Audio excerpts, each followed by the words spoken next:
It is 7:14. While many in Northwest Baltimore are counting their blessings this morning just to be alive after yesterday's massive explosion, today the cleanup begins, and the damage is significant for so many residents in that area, from broken out windows to blown in doors. This morning, attorney Charles Gilman with Gilman Bedigian LLC joins us live via Skype to really walk us through how to file a claim. Charles, thank you so much for joining us.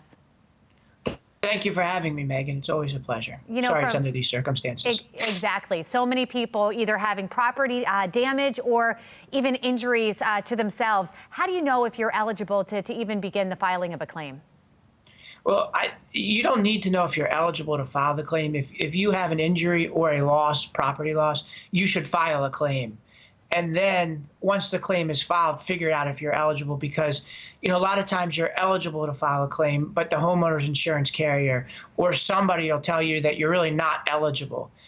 Anybody can file a claim, but eligibility is something that if you're being told the answer is no, you're not eligible, you should really talk to a lawyer about that. So the first step, calling a lawyer, filing the claim, who is held responsible at the end of all of this? Well, that's an interesting question, and we have to wait until we get to the end of all of this to make a determination as to who caused it. For example, if it was somebody's stove that caught on fire and they were cooking, then they may be responsible. If it's a faulty gas pipe, I read or understand that a lot of these gas pipes in this area were laid in the 1950s and 1960s and may have been failing.